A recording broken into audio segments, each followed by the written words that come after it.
Compared to Jim Snyder, I'm truly the new kid on the block. Jim first started working for the Sundstrand Corporation back in 1962. He subsequently worked for some of the great names in in-flight entertainment, companies like Sony Trans Com, Rockwell Collins, and currently the Lumexis Corporation, where he's manager of corporate communications services. Jim holds the prestigious WAEA Lifetime Achievement Award, as he served on the WAEA Board of Directors for no less than 9 consecutive years. So please welcome my special guest here on the PME interview today, Jim Snyder.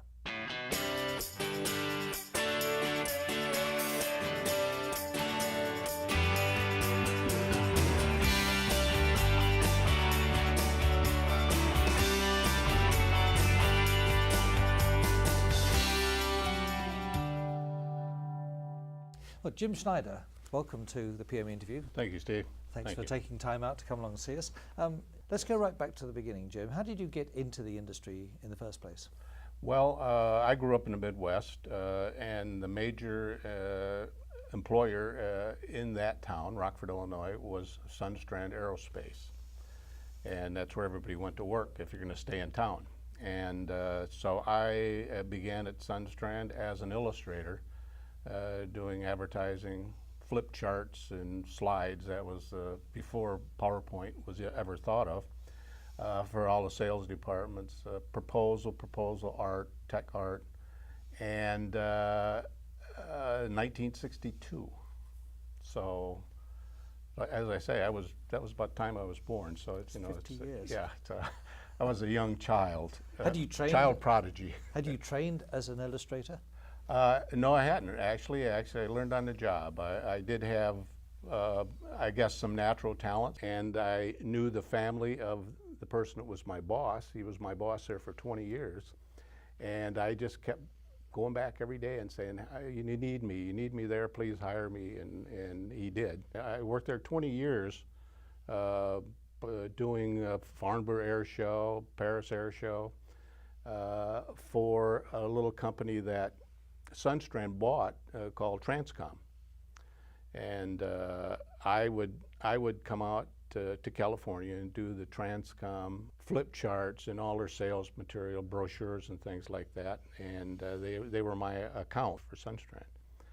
And one day John Landstrom asked me to come out and do the same at Trans Com that I was doing at Sundstrand, so I transferred out in 1982. From Illinois. How did you come to get involved with Lumexis? It's interesting. I received a call from Doug Klein one day about 2.5 years ago. And of course, I'd worked with Doug at Sony Trans Com previously. And he said, Jim, if you're not doing anything at the moment, he says, I would like to bring you on and have you create the Lumexis exhibit for WAEA. This was the one that was in Long Beach. And I said, sure. I said, what type of booth you got? And he says, well, I've got a 20-foot by 20-foot. And I said, well, we can do some kind of a nice little booth with that. And he said, Jim, you don't understand. I want to do a complete ship set in that booth space. If you were there in Long Beach at the time, we had a complete operating ship set on the floor, which was kind of a first for a company at WAEA. You've been long associated with exhibitions. In fact, as far as the WAEA is concerned, you are Mr. Conference, Mr. Convention. Yeah, thanks. I've heard that before. When I came out and started working at Trans Com, John Barry was my boss, and he was on the board of directors of AEA at the time. And so when the conferences and some of the things were there, he would have me go when sites were previewed and selected to see where we could best fit in as a company as part of that. So I was involved with AEA or WAEA early on. They were building a lot of new hotels at the time in San Diego.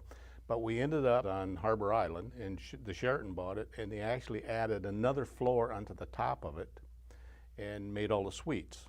And so this was the conference hotel at the time, 1984.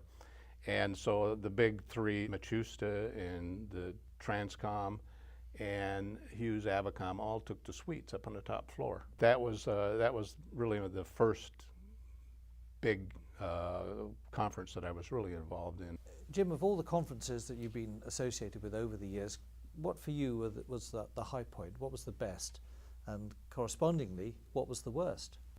I mean, I look at it both ways. As the conference chair for the exposition halls, and as a exhibitor for the company I worked for. So some of it was much easier than others, of course. Ambience-wise, I felt that the Brisbane, it was a beautiful hall. Everything worked well in there. It was probably one of the nicest exhibition halls we were in. And Anaheim in 2000 was an excellent with the ambience and when you came in and things like that. I thought both of those in the staff and the services and the support that those halls offered were very good. One of the convention halls that I feel was the worst, and of course it was ambience, and was Palm Springs. I just didn't feel that it had that same wow factor that we've had in years past. Consequently, the very first exhibit hall that we were in, I mean true exhibit hall, was Palm Springs back in the early 90s. I believe it might have been 1993, and that was the first time that we really had an exhibit hall, a true exhibit hall. But that was our first foray into that, and that exhibition hall was actually half the size that what we had last year. We did do one year, we did the QE2 in London. I believe that might have been 91. That was a little difficult to work around. We were on different floors, and Stephen Mendel actually was the person that set that up and ran all that stuff, and he had a very difficult time because he said it reminded him of little rabbit warrens running all around in there, and you'd have to go in and out and some things. But he did very well with what he had there. Looking back over a career which is almost, not quite, but almost 50 years now in this industry, what for you has been the high point? Well, I think one of the most rewarding is that I was given the Lifetime Achievement Award for that. And it's something that everything that I did because I loved doing it, and not that there was an ultimate goal or anything in mind. And so I was very honored to get that for doing something that I really enjoyed doing. Do you think you'll ever retire? I don't think so. I like it too much, and to me it's not really that, it's not work. It's life, you know. It's what I enjoy, and I don't know what I'd do if I wasn't doing this. So we'll see you around for a few years yet. Oh yeah, oh yeah. Jim, thanks very much. It's been a pleasure talking to you.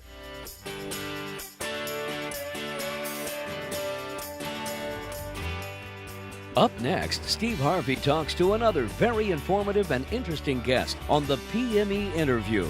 You won't want to miss it.